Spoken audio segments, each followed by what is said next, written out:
O programa está oficialmente aberto hoje, dia 7 de novembro de 2024. Você está no canal Cuesta Verde Jornalismo de Verdade. Aí, gente, programa muito feliz, né? Vitória do nosso querido presidente Donald Trump.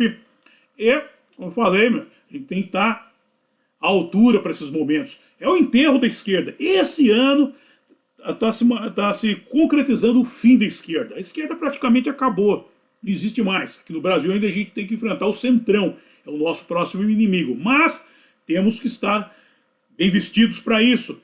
Tanto é que agora, dia 15 de novembro, teremos uma manifestação, hein, gente? Então, por isso vamos nos uniformizar. E para tal, conheça a Boutique do Cuesta. Dado que a Boutique do Cuesta é uma consequência da parceria entre o Cuesta Verde e a Loja do Conservador. Sim, a Loja do Conservador, que comercializa camisetas, canecas, bonés e muitos outros produtos. Tudo feito com o que é de melhor e exclusivo para o patriota moderno. Acesse a Boutique do Cuesta, cujo link está na descrição, e se torne um conservador ou conservadora por dentro e por fora. É isso aí, gente. E, sem perda de tempo, livro de oração em mãos. Quem não tiver, mãos em posição de prece, muito respeito, que respeito é bom e a divindade gosta. Página 70, oração ao Senhor.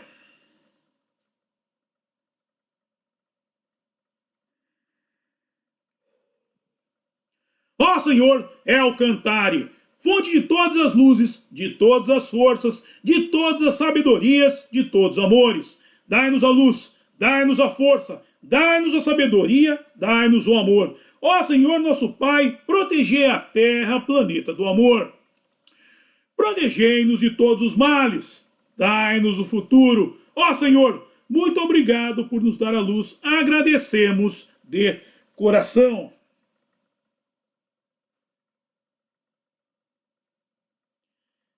E eu peço a nosso Senhor El Cantare que não permita que injustiça alguma se cometa durante esse programa. Muito obrigado. Bem, gente, dia 7 de novembro, hoje está comemorando 14 anos da vinda do mestre Ryu Rocal ao Brasil. Sim, ele esteve aqui em 2010, aqui, essa revista aqui, ó, comemorativa, ó. Uma viagem de mais de 19 mil quilômetros, com paixão de salvar o mundo aqui. Ele esteve no dia 7, ele fez a primeira aparição dele aqui no São Paulo, no templo Shoshinkan. Templo Shoshinkan aqui, ó.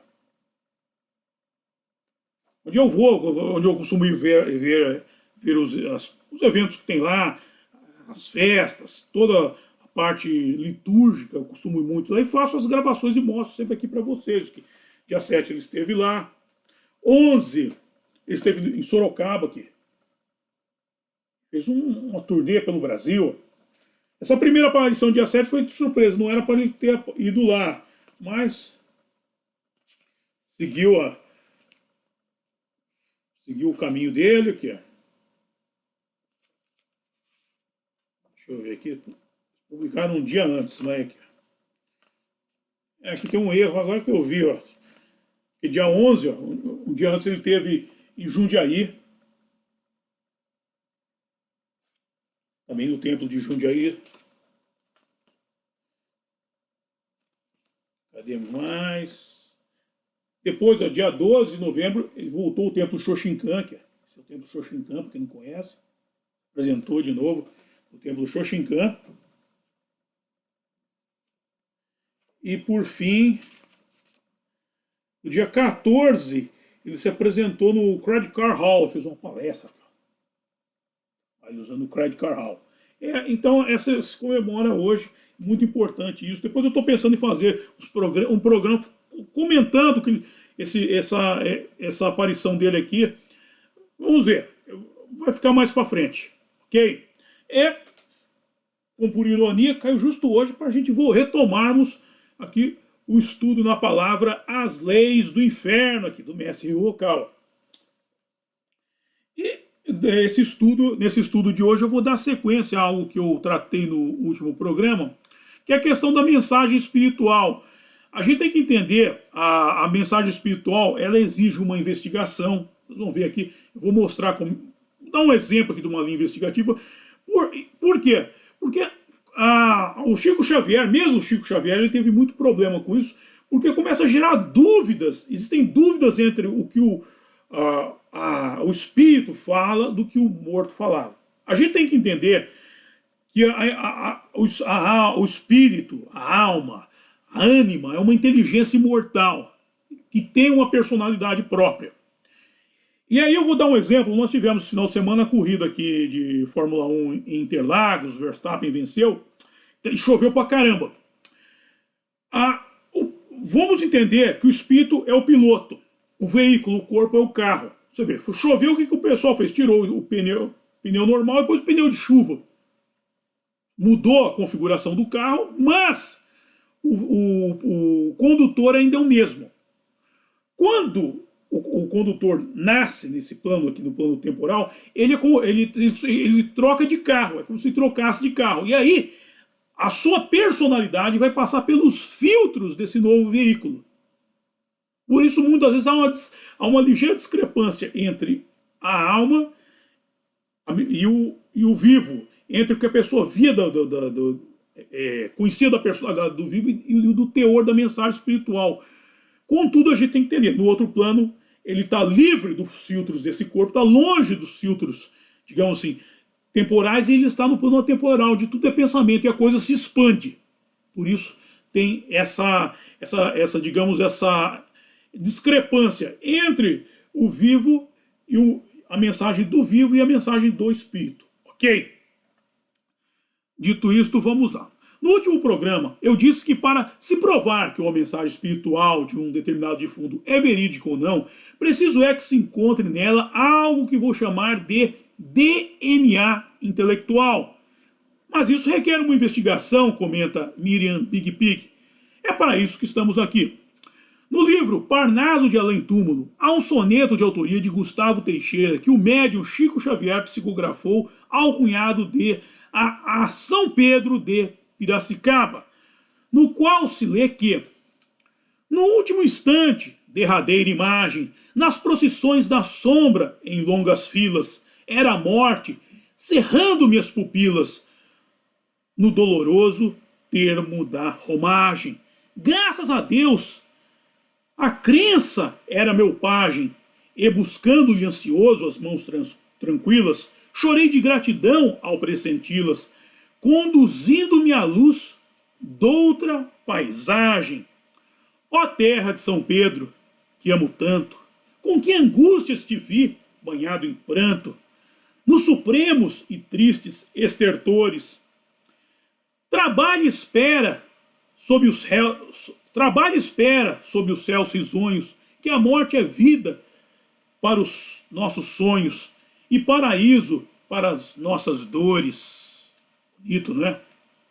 Trabalha e espera sob os céus risonhos, que a morte é vida para os nossos sonhos e paraíso para nossas dores. Eu lembro daquele livro do O Evangelho segundo Jesus Cristo, de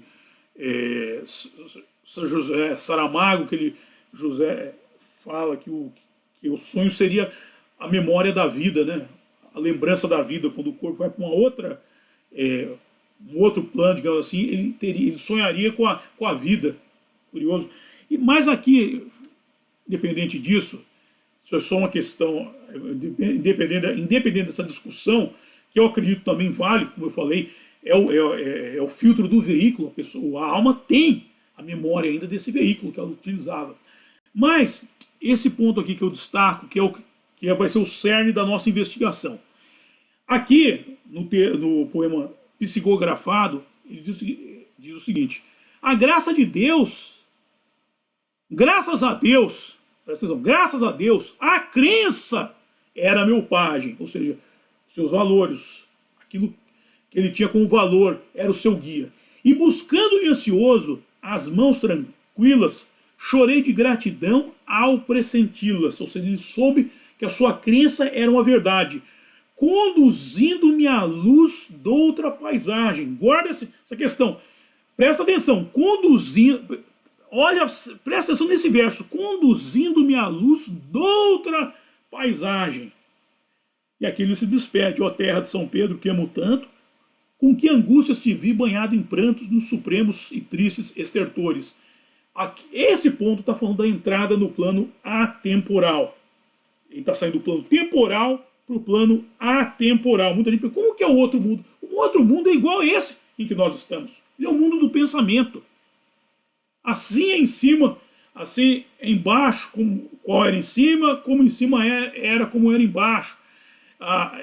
Um plano é um reflexo do outro, não tem diferença nenhuma.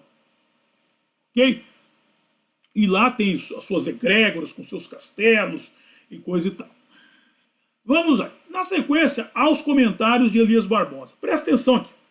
Lendo-se nele que, perlustrando as 532 páginas maciças das poesias completas de Gustavo Teixeira, com prefácio de Cassiano Ricardo, somente surpreendemos um hino ao grupo escolar de São Pedro.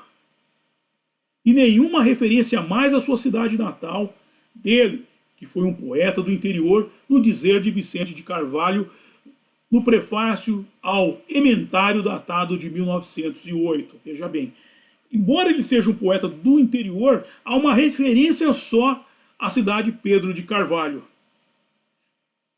Mas, é o ponto, é esses pontos que nós vamos pegando. Quer dizer, ele só escreveu uma vez, ele amava essa cidade, claro que ele amava. Era a casa dele. Seguindo, ó, simples secretário da Câmara Municipal de São Pedro de Piracicaba, diz Cassiano Ricardo no prefácio de Poesias Completas, suas desataviadas funções nunca passaram daí. Ele só trabalhou como secretário ali. Como explicar tamanha riqueza verbal como a que dá mostras em seus vários livros, num recanto de cidade singela e pitoresca? Mas há uma compensação que está implícita em A Sombra dos Montes. Okay? Ou seja, essa cidade era a fonte da matéria-prima dele. Ele não tinha por que falar dela, sendo que ela era a fonte de inspiração para a sua obra literária. Tudo que ele precisava para escrever, ele encontrava inspiração em São Pedro de Piracicaba. Ok, gente? Vamos agora seguir, que agora vamos entrar no ponto. Vocês estão lembrados? Vou ler de novo. Conduzindo-me à luz de outra paisagem. Vamos agora na sequência. Como eu falei, A Sombra de Piracicaba, em que ele descreve a sua cidade ao dizer que no exílio deste vale, onde me entumbo, sob o velário das neblinas frias, meu coração é o pêndulo de chumbo que marca as horas destes longos dias. Morro de tédio, de pesar sucumbo. O vento, que enche as solidões sombrias, vai propagando o fúnebre retumbo pelas furnas e alpestres serranias. Sol, tu que tinges de carmim as rosas, e para a glória da alvorada existes, rasgas nas brumas amplidões radiosas, quero escalar os píncaros dos montes, porque meus olhos vão ficando tristes de saudade dos amplos horizontes. Olha, fala aqui, voltando, ó, no exílio deste vale, ou seja, é um vale, ele está no meio dos montes. Como ele descreve o cenário? No exílio deste vale, onde me entumbo, sob o velário das neblinas frias, meu coração é o pêndulo de chumbo. Olha, que eu falo plano temporal, marcando o tempo, que marca as horas desses longos dias. Morro de tédio, de pesar sucumbo. O vento que enche as solidões sombrias vai propagando o fúnebre retumbo pelas furnas e alpestres serranias. Descrição da paisagem. Sol, tu que tinges de carmim as rosas e para a glória da alvorada existes, rasgas nas brumas amplidões radiosas, Quero escalar os píncaros dos montes, porque meus olhos vão ficando tristes de saudades dos amplos horizontes. Ou seja, no momento que ele está aqui embaixo, o horizonte é o vale. Ele vai limitando a sua inspiração, ou seja, ele vai subindo, ele vai se elevando para ver além do monte. É a famosa caverna de Platão, vocês lembram? Caverna de Platão. E aqui nós vamos entender isso. Esse essa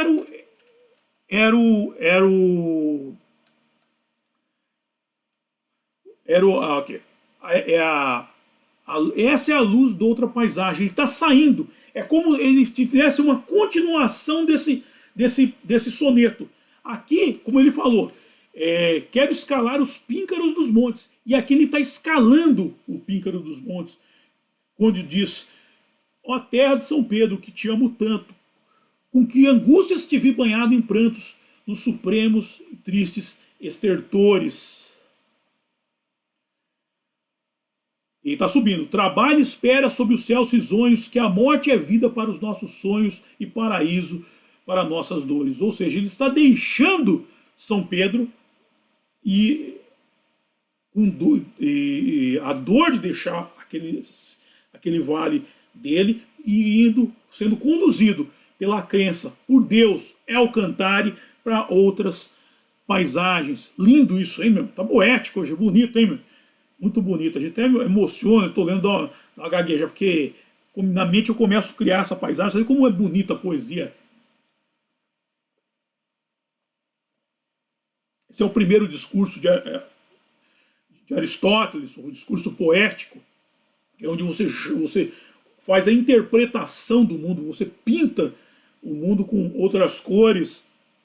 Eu até numa dos programas sobre o Paul McCartney, que ele teve aqui no Brasil fazendo, eu estava, por que o Paul McCartney é um artista tão diferenciado, tão acima dos outros? Porque ele traduz a realidade de uma forma, com outras cores, transforma a realidade em arte. A arte é a interpretação da realidade. O artista é capaz de ver coisas que os outros não veem. Até falo, os poetas, acho que é de Alexandre Dumas, se não me engano, os poetas, como os cegos, eles enxergam na escuridão. Ou seja, é a beleza, enxergar na escuridão. E você vê um soneto.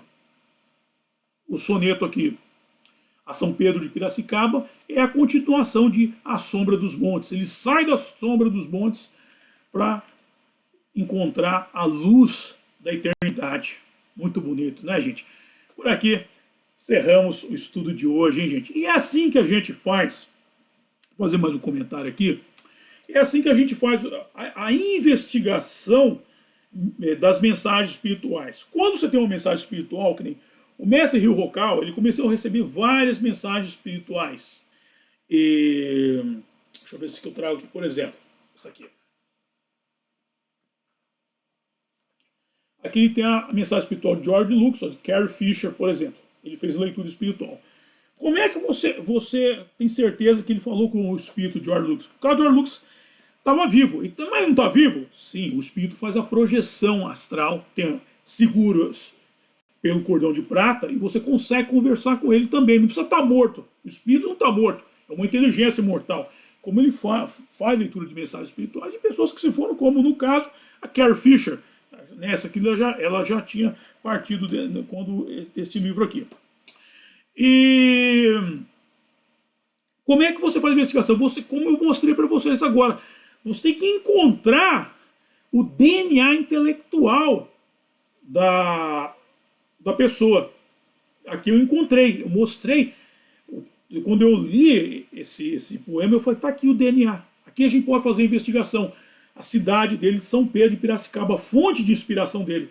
Como eu mostrei, um soneto, ele parece ser uma sequência do outro. Ele parece uma sequência, não, ele parece ser simultâneo ao outro. Ele parece responder ao outro em tempo real. Coisa curiosa, mas é assim que a gente traça a investigação. A investigação, ela não pode se resumir a linhas simples, elas têm que entrar em questão intelectual, que, como eu falei, é a personalidade do condutor do veículo. A gente tem que encontrar o condutor do veículo e não o veículo. Muitas vezes as pessoas se atêm ao veículo. Ah, mas o cara falava isso, fazia isso, era um cara hedonista. Agora ele não tem mais como tá preso ao veículo. Agora ele tem que se distanciar. Aí você tem que ver a forma como ele conduziu o veículo, agora sem o veículo, sem as amarras do veículo. E é isso que torna a investigação muito preciosa. Por isso não essa investigação não pode ser feita de qualquer jeito. Você tem que ir lendo a mensagem, lendo textos, fazendo uma anamnese da pessoa para encontrar o cerne dela. Até eu falei em outro programa, eu não sei agora, eu não lembro se foi no estudo dos exilados de Capela, agora, ou desse aqui, agora eu me perdi, que é tanto estudo, mas vale para todos. Quando a gente vai fazer o exorcismo, vai praticar o exorcismo da pessoa, você tem que primeiro ver se a pessoa está possuída pelo um espírito. Como é que você sabe que a pessoa está possuída? Você tem que fazer a anamnésia, que é o estudo da vida pregressa dela. Uma das características do demônio é falar em outras línguas. Falar em outras línguas, o que é? É ter um conhecimento exacerbado, além do que a pessoa possui. Por isso você vai ver, o demônio está falando em latim. Se a pessoa aprendeu latim, ela estudou latim, ela é capaz de formular um texto em latim. Eu até citei o filme O Exorcismo de Emily Rose. Quem puder, eu assista. Porque nele há o julgamento do padre Moore, e no julgamento do padre Moore, o promotor diz: como é que você estipulou que essa moça estava possuída? Porque ela falava em latim. Peraí, mas ela via missas em latim. A questão não é ela vê uma missa em latim, só está vendo alguém falando em latim. Para ela falar em latim, ela tem que ter conhecimento da gramática, da construção da língua, para formular frases, formular conceitos, conceito no passado, no presente, no futuro. Por exemplo, a língua hebraica, por exemplo, eles não falam, não existe o tempo passado na língua hebraica. Só presente e futuro. É interessante. Passado, deixa eu só relembrar aqui.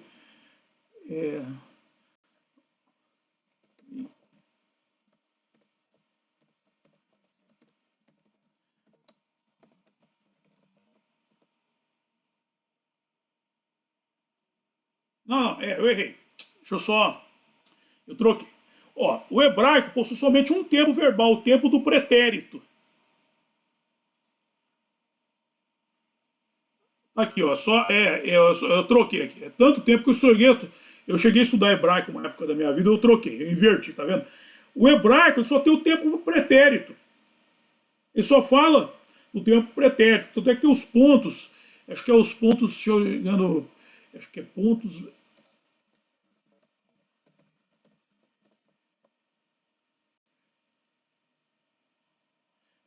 Os pontos massoréticos, lembrando os tempos de hebraico, estudava hebraico. O hebraico só tem os tempos, ele é feito só em tempo passado. Aí o que foi criado pontos massoréticos, para quê? Para você poder discriminar o tempo presente e futuro, para poder discriminar. Foi introduzido esses pontos para não mudar as letras, o hebraico não mudar o original, só os pontos para dar uma outra, para facilitar a vida das novas gerações, porque quando o hebraico foi trazido de volta, ele foi trazido de volta pelos hebreus sefaradins da Espanha.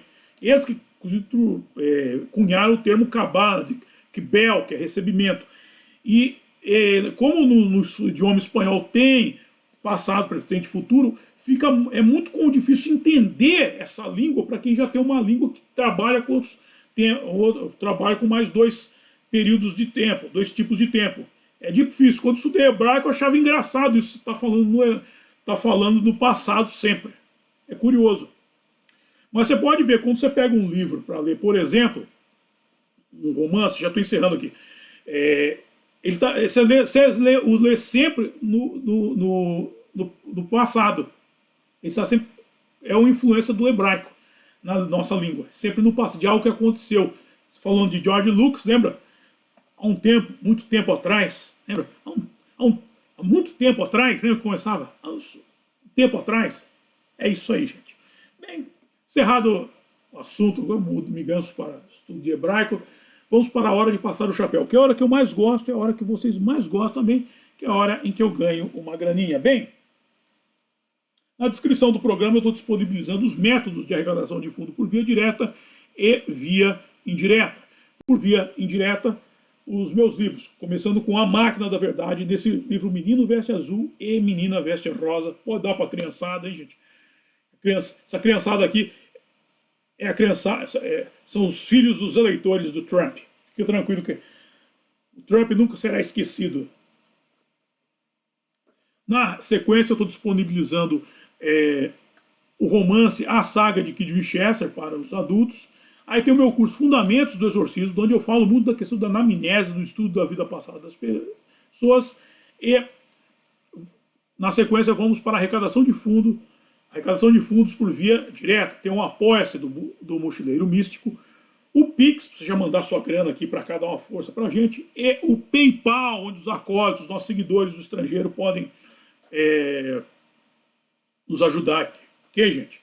Pessoal de Istambul aí, hein, gente? Força, manda umas liras turcas para cá.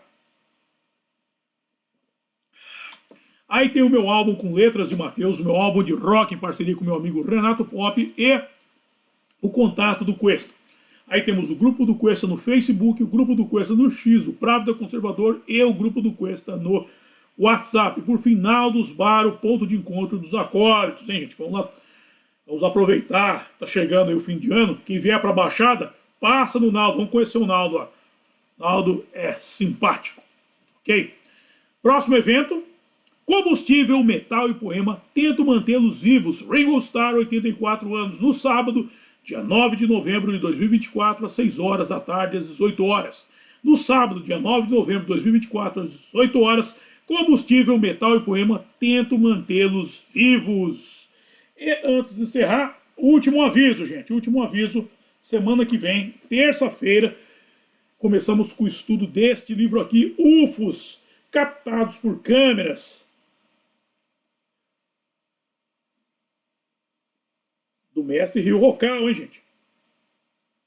Começamos o estudo na terça-feira, hein, gente? Nosso próximo trabalho. Quero agradecer a todos vocês que nos acompanharam neste programa muito legal, esse estudo da palavra.